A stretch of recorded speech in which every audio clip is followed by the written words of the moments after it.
जय हिंद।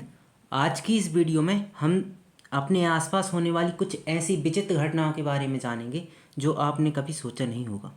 जैसे कि कोई भी घड़े में रखा पानी ठंडा कैसे हो जाता है, पेट्रोल हाथ पर डालने पर हमें ठंडा महसूस क्यों होता है, कोई परफ्यूम वगैरह जो रहता है चारों तरफ अपनी खुशबू कैसे फैला देता है, अगर हम चाय को कप में लें और चाय को एक प्लेट में लें तो प्लेट वाली चाय जल्दी ठंडी क्यों हो जाती है, कोई कपूर है हमारे पास तो कपूर बिना पानी में बदले हवा में कैसे उड़ जाता है, या फिर कोई अलमारी है वह हमेशा ठोस कैसे रहता है। ये सब जानेंगे हम इसी वीडियो में, बने रहिए। चलिए शुरू करते हैं। सबसे पहले हम जानते हैं कोई भी जल यानी पानी जो होता है वह कमरे के ताप पर द्रव अवस्था में कैसे रहता है। अब ये भी कोई क्वेश्चन है, लेकिन हाँ यह एक क्वेश्चन है। जैसे हमारे पास में ये बॉटल है, बॉटल में क्या रखा है हमारे पास में पानी, तो अब आपसे पूछ रहा है कि ये रूम टेम्परेचर पानी कैसे है, यह या तो भाप क्यों नहीं बन गया या फिर जम क्यों नहीं गया, हमें ये बताना है। तो देखिए, हमने पहले चैप्टर में पढ़ा था हमें 3 प्रकार के पदार्थ मिलते हैं। एक मिलता है ठोस यानी सॉलिड, एक मिलता है लिक्विड और एक मिलता है गैस। ये तीनों ही पढ़े थे हमने, ठीक है। जो हम देख रहे हैं वाटर हमारे पास क्या है, ये हमारे पास वाटर है लिक्विड। अब ये लिक्विड है तो यह रूम टेम्परेचर पर लिक्विड कैसे रहता है हमें ये जानना है।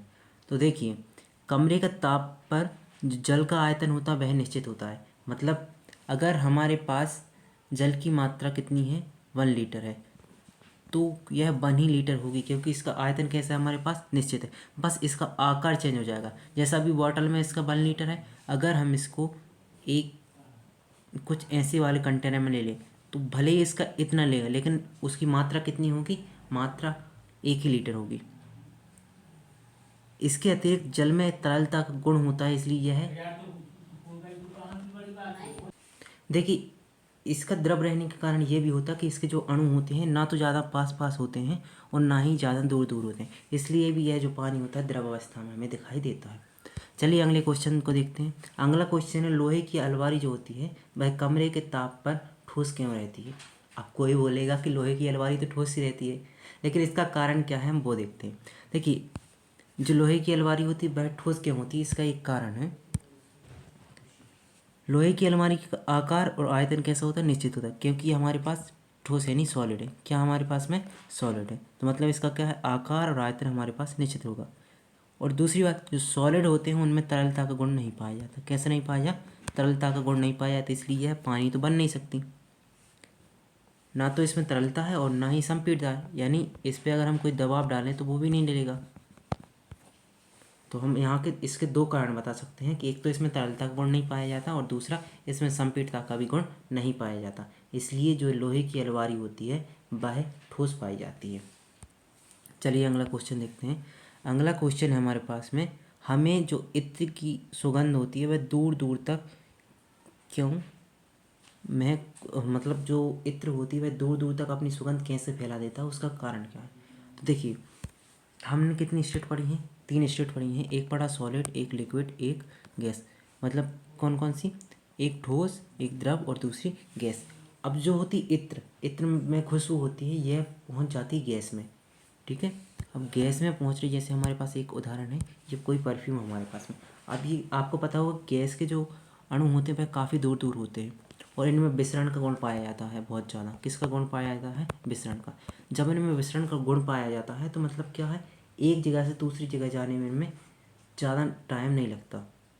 मतलब इत्र की वाष्प का वायुमंडल में विसरण बहुत ही तीव्रता से होता है। इसके फलस्वरूप इत्र की गंध जो होती है बहुत जल्द छोटी जगह से बहुत दूर तक फैल जाती है, इसलिए हम भले ही कितनी दूर बैठे हो हमें उसकी सुगंध आ जाती है।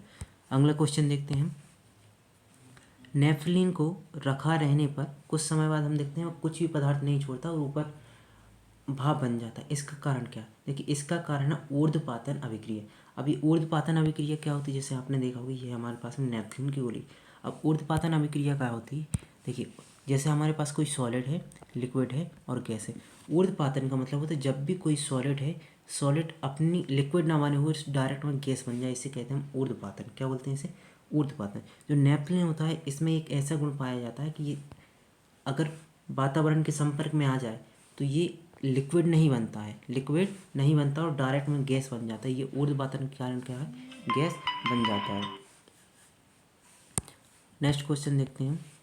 एसीटोन या पेट्रोल जो होता है, इसको अगर हम हाथ पर डालें तो हमें ठंडा महसूस होता है, क्यों? इसको देखना है। देखिए, आपने कभी देखा हो गलती से पेट्रोल हाथ पर डाला हो, या फिर एसीटोन वगैरह आपने, चलो एसीटोन ठीक है दूर होगी, आप दूसरा उदाहरण लीजिए जो सबने किया है। आपने सैनिटाइज़र देखा होगा, अभी कोरोना हमने यूज़ किया था। जब हम सैनिटाइज़र को लगाते तो हम जब उसको हाथों से लगाते थे तो आपको लगा होगा हाथों में ठंडक महसूस हुई होगी। तो ये ठंडक महसूस क्यों होती है उसको जानते हैं। देखिए, एसीटोन या पेट्रोल या फिर कहीं का परफ्यूम को उदाहरण लीजिए, इनका क्वथनांक कम होता है। क्वथनांक कम होने का जो हम क्या बात कर रहे हैं, क्वथनांक क्या बात कर रहे हैं हम, क्वथनांक की बात कर रहे हैं।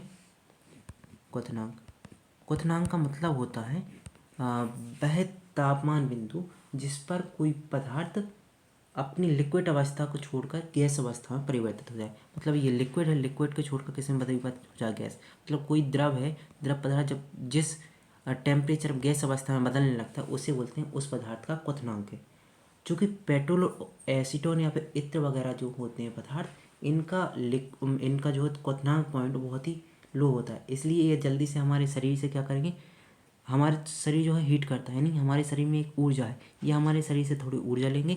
जैसे मान के चलिए हमारे शरीर की सरफेस है, ठीक है, यहाँ से क्या कर रहे हैं, इनने यहाँ कोई हमारे पास पेट्रोल का कण आ गया, तो ये हमारे शरीर से थोड़ी ऊर्जा लेगा। इसका मतलब क्वथनांक ले लिया आपने कुछ, जिस बिंदु पर ये भाप बन सकता था वो बिंदु उसने हमारे शरीर से एनर्जी एब्जॉर्व कर ली। तो अब यहाँ से उठेगा तो हमें, जब हमारी यहाँ एनर्जी चली जाएगी तो हमें क्या लगेगा कि हमारा हाथ ठंडा है, तो इसलिए हमें हाथ कैसा होता है, ठंडा महसूस होता है।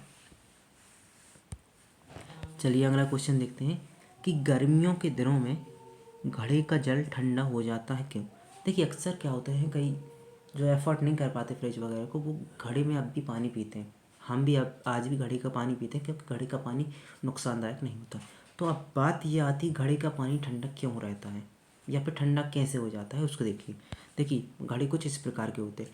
आज तक आपने अगर देखा होगा तो आपने ये वाला घड़ा ज़्यादा देखा होगा। अब हम देखते हैं इसमें इसका कारण क्या होता है। देखिए, इसका अगर हम कारण एक वाक्य में या फिर एक शब्द में लिखें तो हम इसका कारण देंगे बाष्पीकरण। बाष्पीकरण, अब बाष्पीकरण क्यों कारण देते हैं इसका हम एक्सप्लेन करते हैं, बाष्पीकरण होता कैसे। देखिए, जो घड़ा होता है, जो घड़ा होता है हमारे पास, इसमें छोटे छोटे छिद्र पाए जाते हैं। जो घड़ा होता है इसमें मान के चलिए छोटे छोटे छिद्र पाए जाते हैं। इन छिद्र का काम क्या होता है, ये जो पानी होता है अंदर उसको रिस रिस कर बाहर आता है। अब जब ये पानी रिस रिस कर बाहर आता है तो अब चूँकि बाहर क्या है, टेम्परेचर है, और अंदर क्या है, टेम्परेचर कम है। बाहर ज़्यादा है, अंदर क्या है, कम है।